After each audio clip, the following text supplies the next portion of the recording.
Jeremy Travis. I'm the president of John Jay. And it's just a pleasure to see so many familiar faces, some new faces in this room, and to know why you come. You come because you care about the college. You want to connect with some memories and connect with some friends, connect with the institution that means so much to you. And we're delighted to welcome you here. Let me just talk a bit about what's about to happen, and then I'm going to introduce some very special guests. So as you know, this is Alumni Weekend. This is the first time in the history of the college we've had a full weekend devoted to an alumni reunion, and this is the kickoff event. We have the reception afterwards, we have a dinner afterwards. I think I hope all of you are coming for dinner. For those who are feeling young at heart, we have an after party with a DJ who is apparently very well known to those under 30.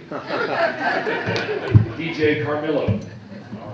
Oh yeah, that one, right. Tomorrow morning we have a race on the West Side Highway, not on the highway, but next to the highway. We have brunch here and a festival on the Jaywalk after the brunch. So it's a full weekend celebration. It's a special celebration because this is the 50th anniversary of the college. So we have spent an entire year celebrating the 50th anniversary, starting with a convocation with none other than Justice Sonia Sotomayor, who came and was our convocation speaker in August. So it's been a year of events and celebration, honoring the founding generation, honoring the institution, and honoring those who have made John Jay what it is today. So that's the big picture as to why we're here.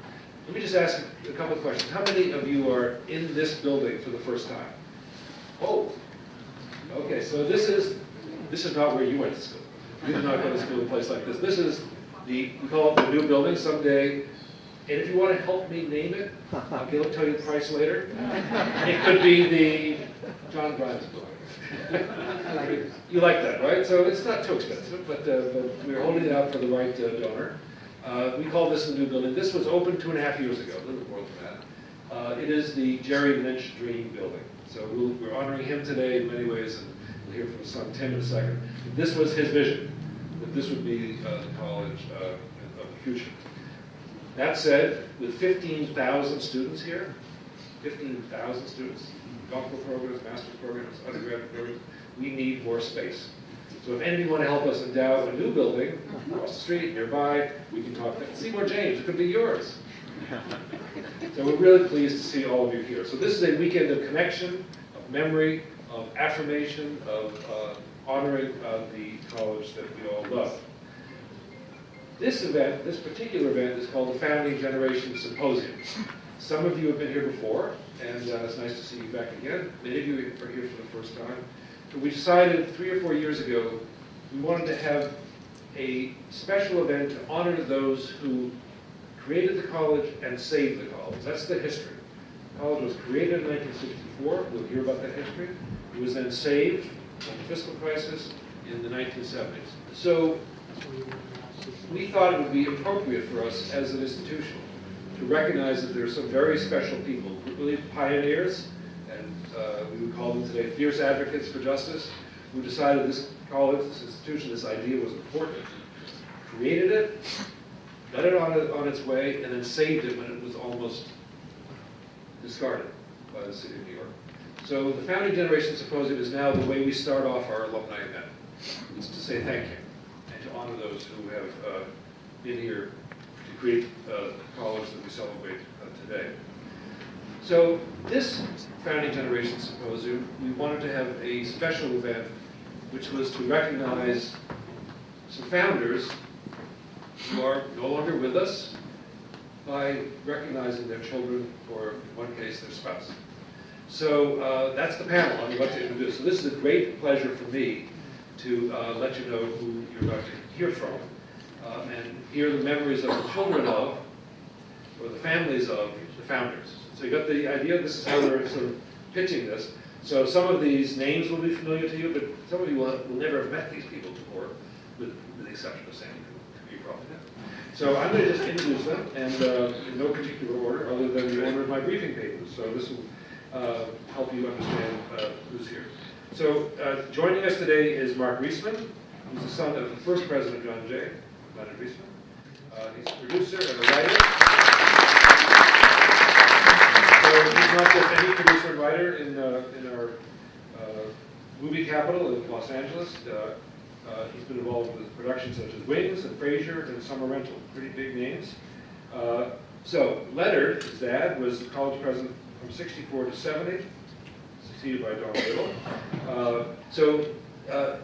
He passed away suddenly, so it was a shock to the university, to the college, at an early time to lose its leader at a young age. And Mark and I have talked about what it was like for him as his son. His bio before coming here, just to remind those of you who might not know about it or have forgotten it, he held the same position I held in the police department as Deputy Commissioner of Legal Matters. So came here after that position. He was a graduate of City College, Columbia University Law School, assistant DA in New York County, and was appointed president of what was then called the College of Police Science. Now we're going way back, right before it was John Jay. So he got this place going, and then suddenly, tragically, passed away. So there are recent family members here. Just raise your hands. You're all over here, right? We've got people married into, so in the house, and wonderful to see that. So, and not to mention, next to me, right? So, and then we have here Neil Blumberg, Dr. Neil Blumberg, and that's Neil right here. And he is the son of the former Dean of Social Sciences, Abe Blumberg. Okay, remember Abe Blumberg? So Neil is also a college classmate of mine. This is how we sort of found this out, because we're planning our 45th college reunion, and our secretary said, "Do you know that Neil's dad was connected to John Jay?" I said, "I had no idea."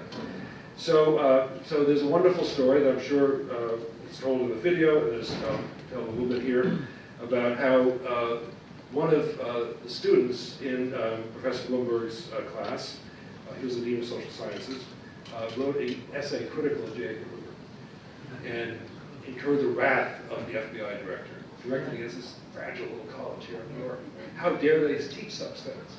And you'll tell that story, but it is a legendary story in the history of John Jay, as the FBI director knew how to express his anger, and told all the FBI students here to leave. So, and the faculty member to, and the student to be exiled. So, Don Riddle, who was a college president at the time, stood behind Neil Blumberg and said, "You don't mess with us." It's a great moment in the life of the college. So Abraham Blumberg was born in Brooklyn, graduated Brooklyn College, law degree, Columbia Law School, doctorate in sociology from his school, and was one of the pioneers in criminological research, and went on to hold other academic positions after leaving John Jay, including at Missouri. The other person here is Timothy Lynch, the son of Jerry Lynch, Gerald W. Lynch. Tim is following in his dad's footsteps in ways that I know Jerry was proud of. He's an assistant DA in the Bronx County, and recently an adjunct professor at John Jay. That's recent. That's really recent, right? Yes. Yeah. Good. How the students doing? Very well. Good. Okay. You're making it work. Yes. Yeah. Nothing's easy. So Jerry Lynch, again, my predecessor, friend of mine and Susan's, this is his wife Gabby, third president of John Jay for 28 years. He joined the John Jay faculty in 1967, the psychology department, and then he served as acting president on the resignation of President Biddle. And then he plays a critical role in the saving of the college. I'll leave that to them and to the video, but without Jerry Lynch, we would not be here, and that's no understatement. He also established our first doctoral program, criminal justice, in 1980, and really helped create the international John Jay. If you know, one of Jerry's contributions, I think, was to our global profile, and there's a scholarship here in his name that continues that legacy. And then finally, before I introduce Jerry Markowitz, I'll say we are really pleased to have Sandi Cooper here, who's the wife of our former dean of faculty, John Kamen. Sandi is also a Kinney professor at College of Staten Island at the Graduate Center, and we got to know each other when she was president of the University Faculty Senate. And John Kamen was renowned as a scholar of Italian Marxist history. He was dean of faculty and provost of the college, doubled then tripled his size in the days of open admissions in the early 70s, and was responsible for hiring a lot of faculty, some of them still here, and really established us as a liberal arts college. So John Cameron, a very important part of... Yes, he hired you? Yes. There we go. There we go. So there are connections all around you. So to help us get to know these people better, who better than Jerry Markowitz, our distinguished professor of history, historian of the college, and all-around good guy. So here's, to be the interlocutor, I introduce Jerry Markowitz.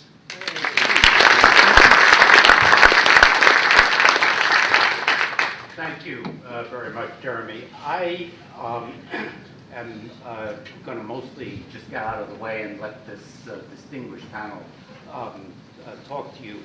But I do want to say this. I arrived here in 1970.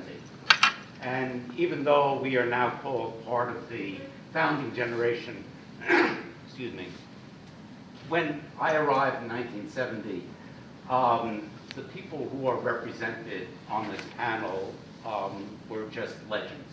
They, as a young assistant professor, I was just enthralled with the idea of the people who really founded the college, made it an established institution, so that by the time I got there, I really had no doubts that this was a college that was going to be extremely successful and a really wonderful place for the students to get an education. So without further ado, let me just tell the order that I've suggested for this, and that is to have Mark Reisman go first, to have Sandi Cooper go second, Neil Blumberg go third, and Tim Lynch go fourth. And I leave it to you to follow in each other's footsteps. So, Mark Reisman. And I'm extremely happy to say that joining us tonight is my 91-year-old mother, Mary Reisman, who's sitting right here.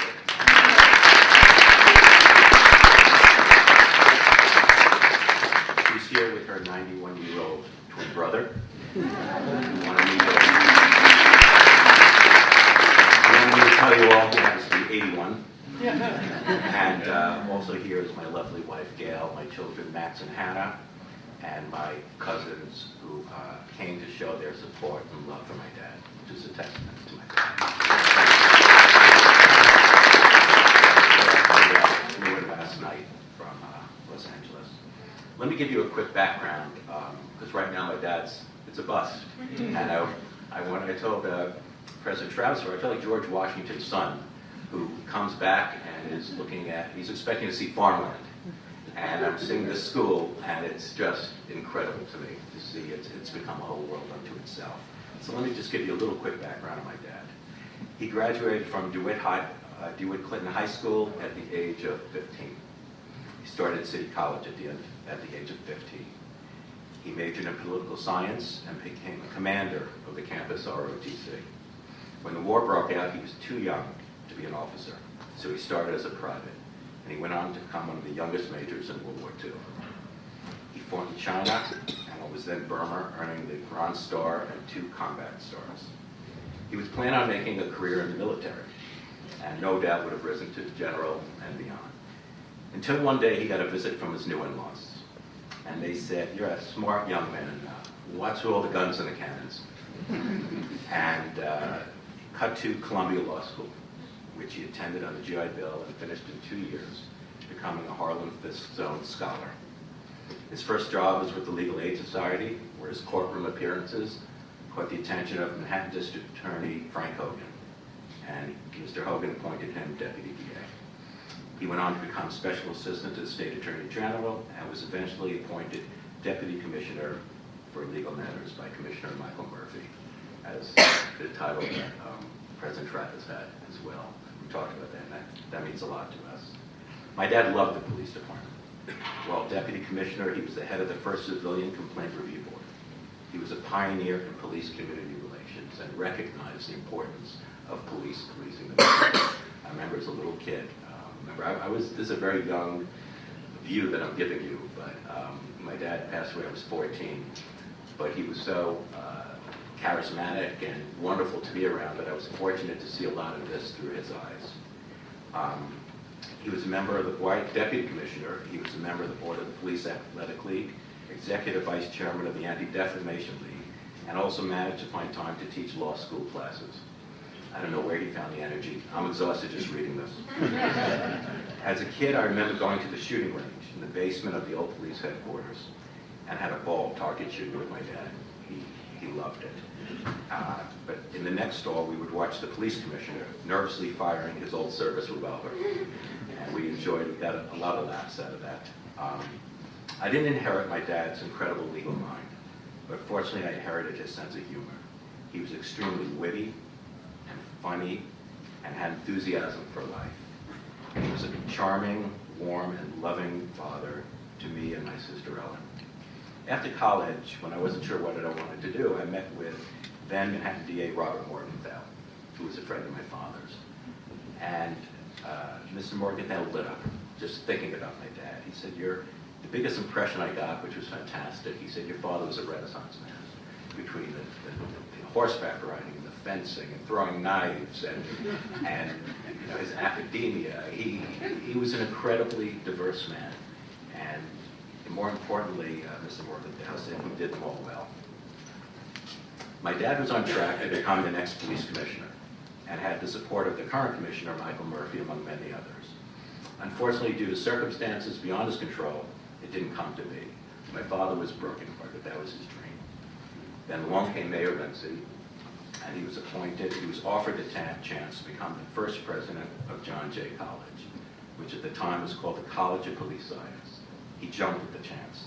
It invigorated him. He fell in love with the school. It combined two of his passions, police work and science, and academia. At the time, my dad was 44 years old. As a young boy, I couldn't quite grasp the purpose of John Jay. Since at the time the classes were also, the faculty were at the police academy, I couldn't differentiate between the police academy and the college. And I said to my dad, what is it? And he said it was a way to give police officers an education. I think the brilliance of the school from the very start was their mission to give its students a broad-based liberal education. It would have been so easy just to fall into the trap of continuing police work and police education, but they saw the need to have well-rounded, educated policemen. At the time, the school was desperate to find larger space. They were busting out of all their buildings, as they still are. So I'm glad to see that some things haven't changed, and this is for a fantastic reason. My dad looked at every possible space for a new campus. I remember going with him to the site of the old World's Fair to look at the United States Pavilion, which at the time was crumbling. Even as a kid, I knew this wasn't the way to go. I attended the first commencement of John Jay in the courtyard of the police academy. I remember it like it was yesterday. Mayor Lindsay was the commencement speaker. I remember the pride my dad took in handing each graduate their diploma. Afterwards, I asked him what those bulges were under the graduate gowns. He broke into a big smile and said, "They're guns."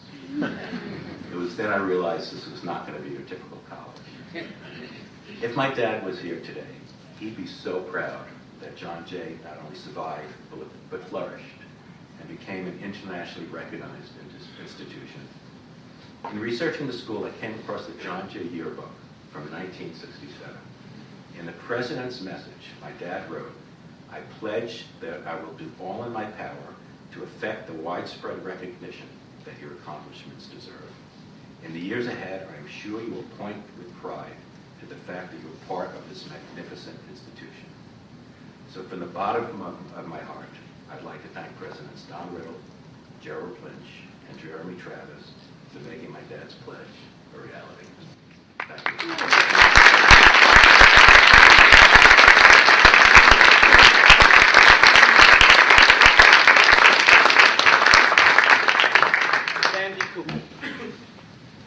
What a hard act to follow.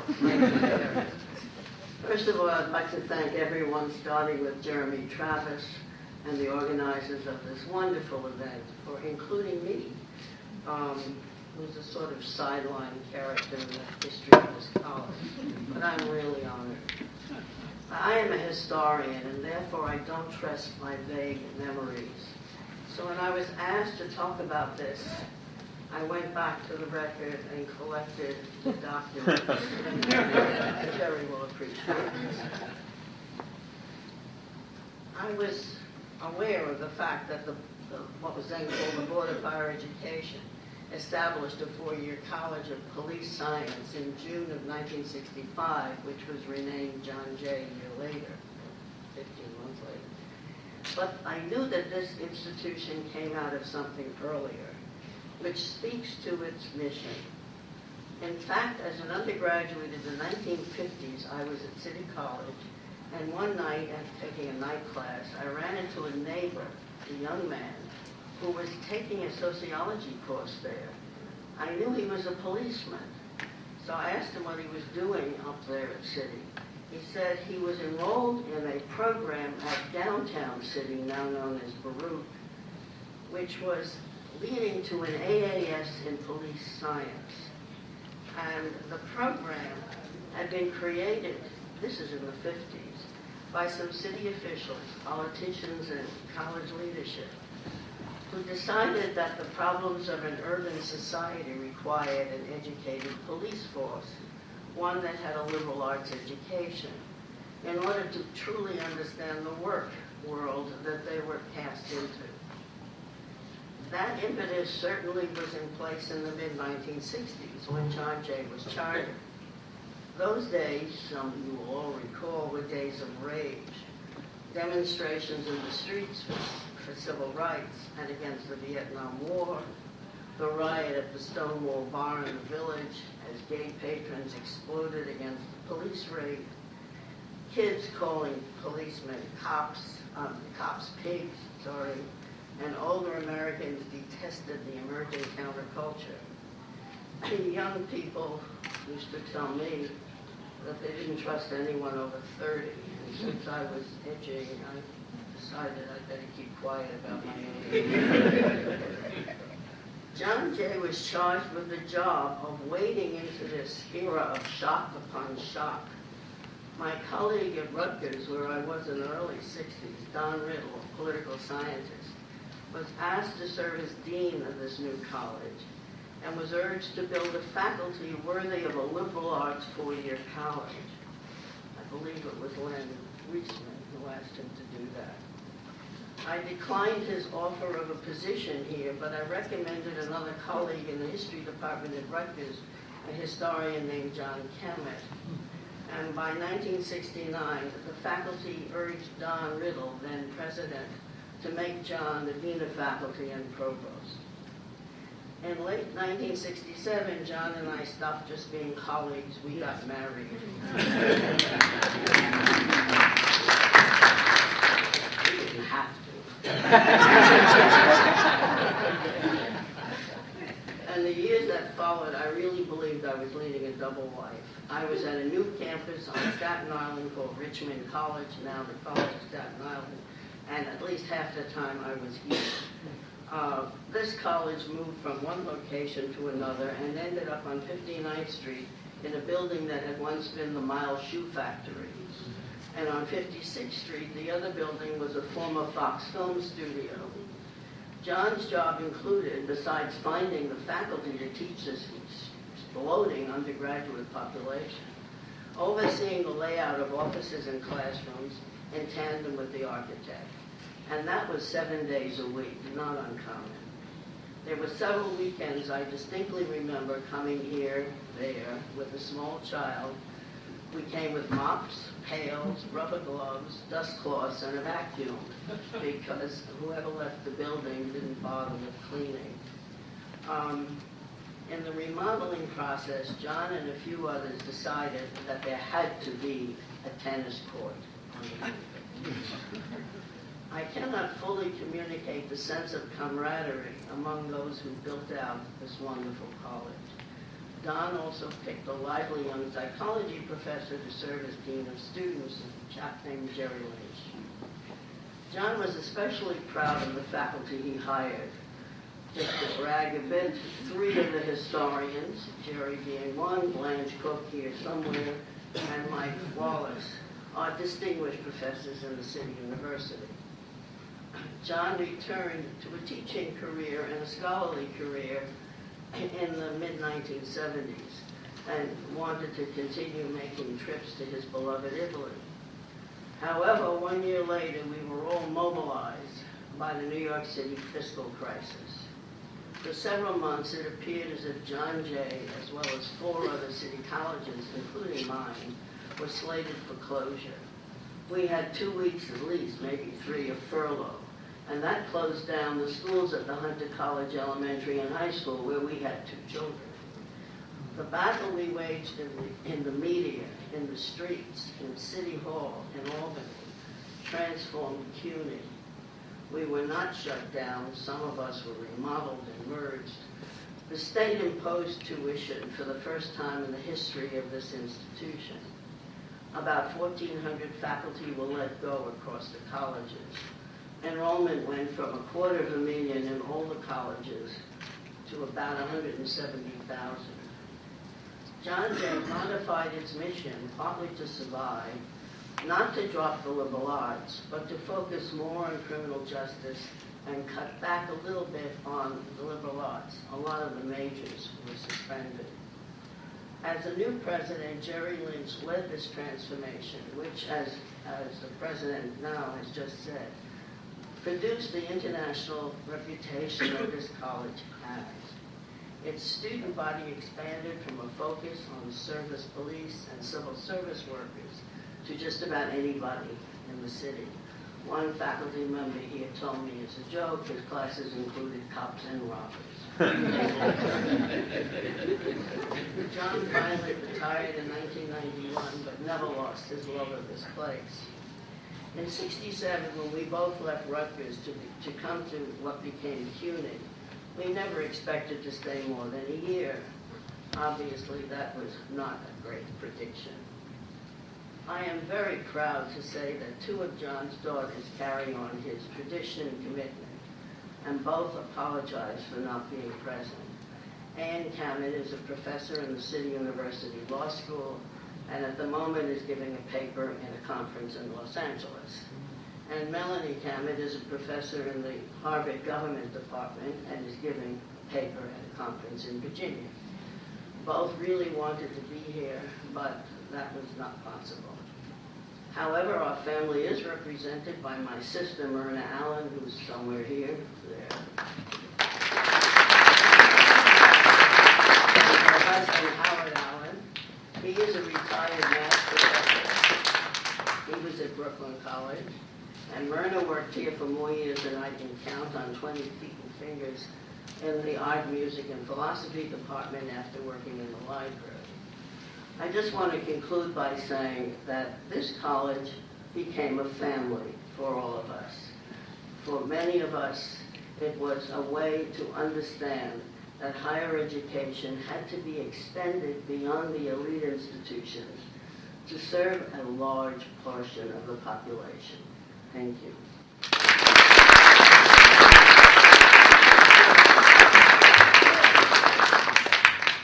Neil Blumberg.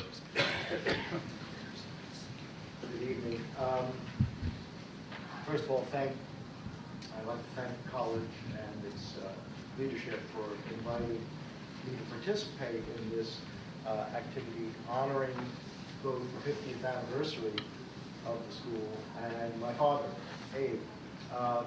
Joining me here are other members of my family who knew him well, including his daughter, Karen, my sister.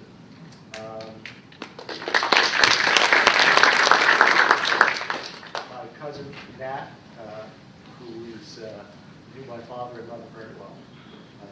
And my wife, Joanna Heald, who was his daughter-in-law for many years. So, as you can see, I didn't prepare any remarks. One of my vices is I do a lot of extemporaneous speaking, which doesn't always work well. But I'd like to say a few words about my father. I had already left home and was a sophomore in college when I think he joined the full-time faculty in 1967, if I'm not mistaken. But I did hear the occasional story about the college and his role, and I had a pretty good idea of what he was doing, and in retrospect, it's had an enormous effect on me as a role model. My father was one of these people who I think fit in very well, liked people, but was a bit of a troublemaker. He had this tendency to see the world perhaps as it should exist, rather than as it did exist. And he often had a tendency to see things that were rather awkward facts about the groups he was part of. He actually has an essay that is still anthologized in the sociological literature. My father, like some of the leaders of this college, did start out as a lawyer. In fact, I suspect he was a Columbian with your father in the post-GI, in the GI building, but never spent a lot of time practicing law. But he actually wrote an essay early on in his career, and the title of it will give you a flavor of the kind of provocative man that he was. It's entitled, "The Practice of Law as a Confidence Game." For those of you who are not familiar with that particular area of crime, it's not a flattering comment. And so he was one of the first, I think, sociologists who looked at professions like law and medicine, and I should say that my wife, myself, my sister, and my brother-in-law, and my cousin, Nat, are all physicians of one stripe or the other. To see in which professions often didn't serve the social needs of those they were entrusted, whether they be the police, lawyers, doctors, that often we set up institutions that served ourselves. And he didn't think that was the right thing to do. And I think this is no longer a big secret, that professions often serve themselves, whether it be teaching or social work or whatever, and that we need to always be on guard that we are, in fact, living up to the standards that we have. And I think my father did a pretty good job of that, not always intentionally. I don't think he set out in the times that were described as the late 60s and early 70s, and that Jared and I lived through as college students, which were, they're pretty tumultuous times for those of you who weren't there. I think my father was not somebody who sought trouble, but trouble seemed to find him. And I think that was because he often told the truth. And I think in retrospect, we now know that the FBI, for example, was in fact not a whole lot different, except it didn't actually murder people, as far as we know, from Stalin's Russia. J. Edgar Hoover behaved, and this is a controversial thing to say, as if he had a cult of personality. And I think my father said some rather soft things about, that institutions needed to make sure that they lived up to their values and did not serve their leadership, and their leadership's personal needs, but the needs of, in this case, the nation. And unfortunately, Jack Shaw, an FBI agent in his class, took this to heart and wrote an essay on the subject, not particularly critical of Hoover himself personally, but more talking about institutional reform.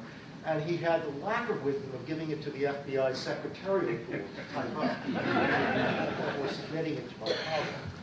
It's called a hellacious amount of controversy. Don Riddle defended my father and the institution. And my mother had said to me many years later that I think my father lived a good bit of that time in fear, not just for his own safety, but for the safety of his family. I didn't know anything about this. I was a medical student, getting into trouble of my own. And my sister remembers some of these times as being, my father didn't speak a lot about his personal beliefs and structure. He was one of these people who came from the generation where they felt that they lived their lives and that was their statement about who they were. They didn't spend a lot of time, at least in my experience, talking to their children about their values and what they should do, although as a failed lawyer, he did suggest we go into medicine.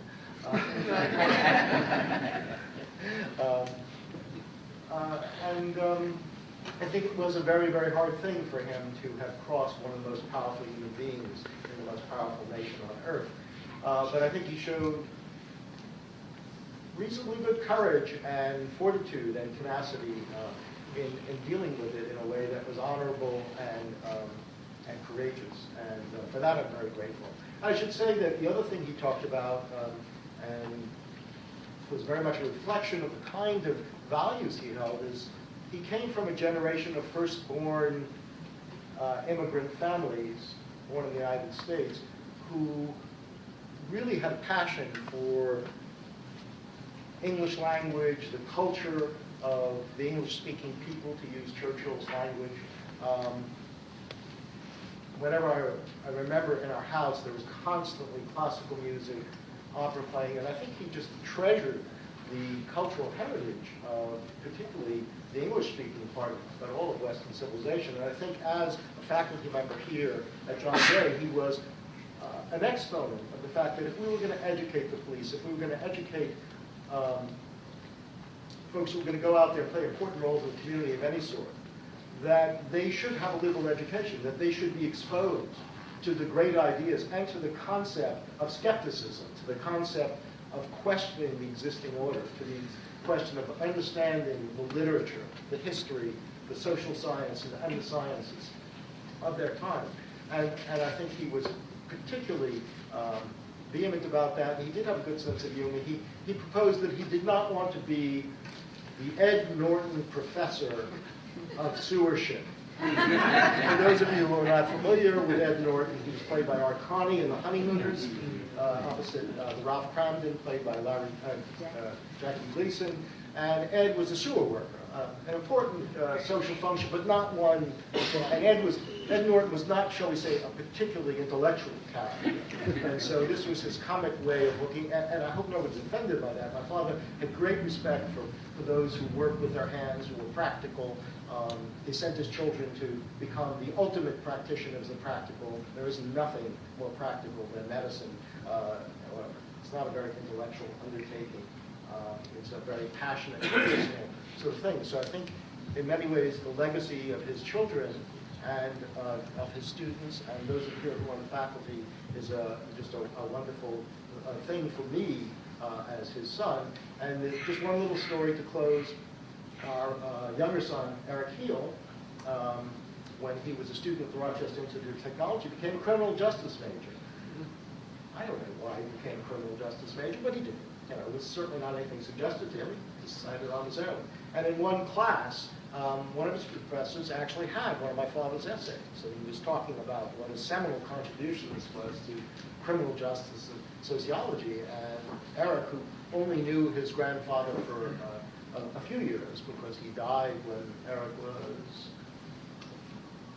somewhere around 11 or so, just was very moved by this, and I think it had an enormous impact on him. So even skipping a generation, my father's legacy was very, very powerful in our family. Thank you.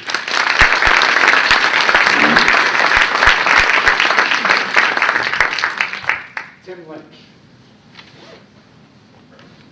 Hello, everyone. I'd also like to join my fellow panelists in thanking President Travis and Professor Markowitz and the rest of the John Jay family and faculty for allowing me to participate in this wonderful symposium. I've already learned so much. I'm particularly touched by seeing the family of my fellow panelists who are here to help celebrate those people that we've been discussing. And I'd be remiss if I didn't mention that my mother, Gay Lynch, who survived my father, is in Ireland. She wishes she could be here to help us celebrate. And my sister is also out of town with her 1-year-old and 3-year-old daughter. So I've been, for better or for worse, you've been left with me, and I'm here to represent the Lynch family clan. While I was thinking about my remarks, I also went back to the source material like Sandi, and I came across a New York Times article, if you want to call it that. It's about 3 paragraphs, entitled "Professor Named Acting Head of John Jay College."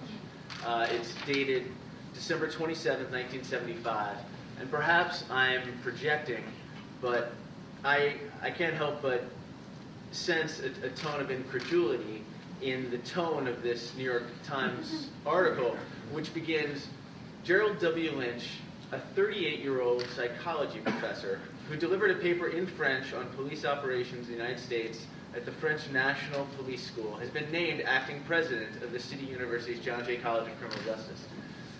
To be fair to my father, goes on to detail some of his other accomplishments. And in the last paragraph, it mentions that Dr. Lynch, chairman of CUNY's Computer Policy Committee, which I thought was interesting in 1975. But it says that he was the Computer Policy Committee, acknowledged that Dr. Lynch acknowledged that he was taking over in a difficult fiscal situation, asserting that the crisis will indeed pass and the situation will stabilize. He said it was necessary to respond to the budget reductions without sacrificing long-range goals.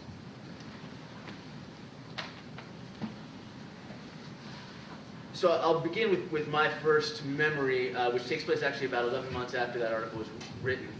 It was November of 1976. I was with my mother in our Peter Cooper apartment living room, and we were watching television. My father wasn't there. Let's hope he was out fighting for the John Jay cause.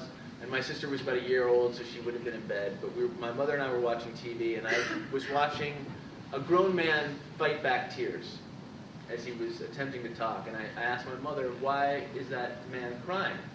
And she said, that's Gerald Ford, and he's just lost the election. And Jimmy Carter is now the president. And I hopped off the couch and shook my head and said, no, Daddy's the president.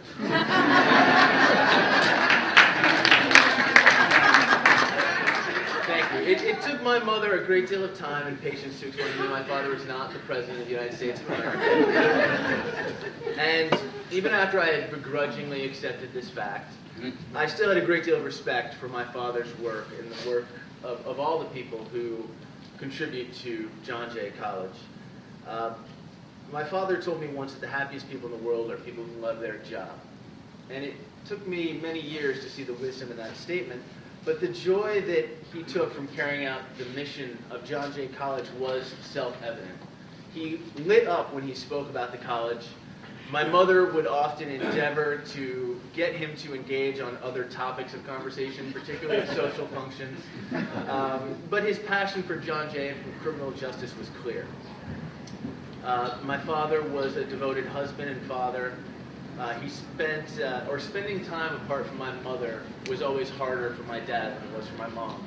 But he traveled quite a bit for John Jay. As has been mentioned, he took numerous trips to Russia. He traveled to South America, Central America, Europe, and the Caribbean, always to exchange information with other countries in order to improve relations between the police and the public. An innovative course entitled Human Dignity and the Police, which was particularly close to his heart, I've been told, has been taught in over 40 countries throughout the world. I remember his old office with the 1970s decor and what I believe is the old 20th Century Fox building. I recall how proud he was when he, along with others, were able to secure the funding from Albany to get and acquire Heron Hall. I recall in my own vision visits to this college and at the Christmas parties my parents would host and the receptions that they would also host. I recall the camaraderie that was referenced earlier amongst the John Jay faculty and how kind people were to me. I remember my father mentioning many names and spending a lot of time with some wonderful people. And I feel compelled to just say a few names which may be recognized. John Collins, Sue Larkin, John Stead, Basil Wilson, Roger Witherspoon, John Cronin, Bill Tortorella, and many, many others. I apologize to those I've left out. I see many familiar faces here today. I believe that my father was an effective leader at this school, and when I reflect on what made him effective at this school, I think of three of his qualities. First was his passion, which I've already referenced, for the school. An example of that is that in the Lynch family household, there was no question, perhaps even before it was indisputably true, that John Jay College was the greatest criminal justice college in the country.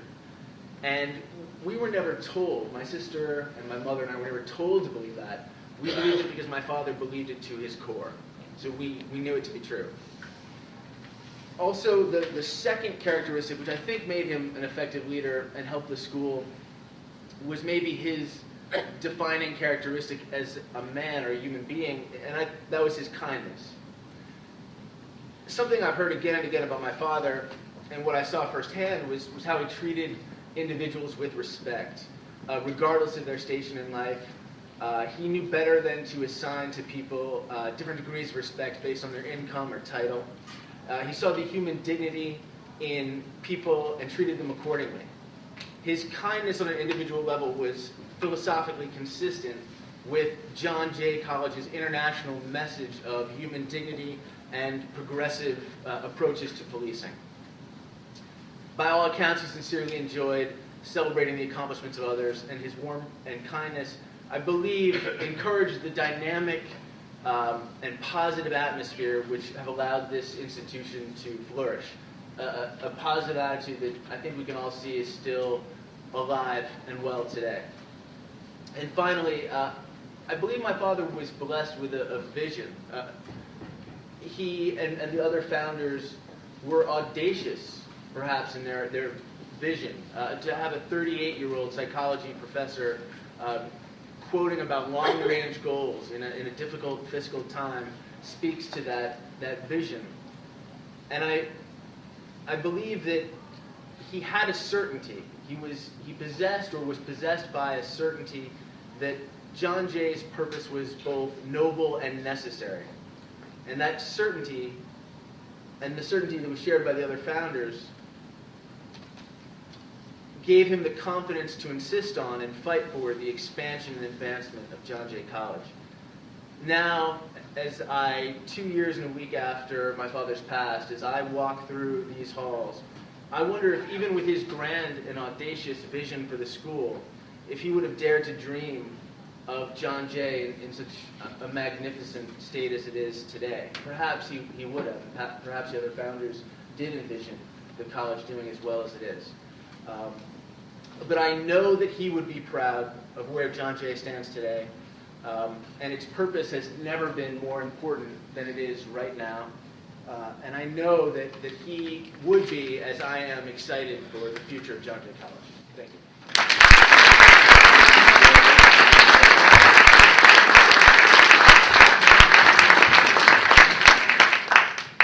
I think I have to ask for some guidance from 5 minutes per question. 5 minutes per question. Okay.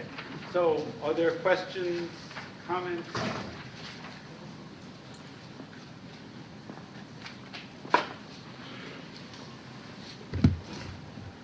Yes. I started Tell us your name. Higgins, Daniel, in 1965, while in the police academy. I was the first class when College of Police Science occupied 3 classrooms. We had about less than 200 students, and the catalog was like 3 pages thick. And the transition that took place to what you have now was being thought about then, because the mentality of the police at that time was all police, might I add. There were no civilians and actually no women. So the first women came in a year later, and that was an interesting thing because there were no female bathrooms, and they had to take care of that.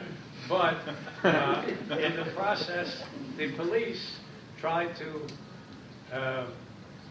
take the position that there should be less liberal arts and more criminal justice, and the faculty was going the other way, and they actually did the right thing.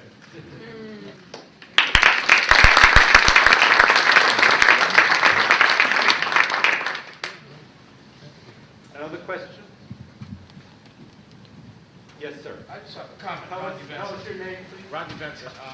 back in the day when they were talking about closing John Jay, there was a man named Jay Hershenson that wore a beret and a fatigue jacket, and he clenched his fists that they would not close John Jay. He's now currently the senior deputy chancellor of CUNY.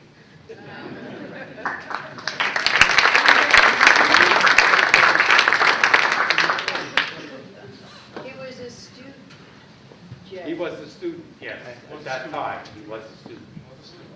Queens. At Queens. Okay, I think that I just want to have everybody give another round of applause for this.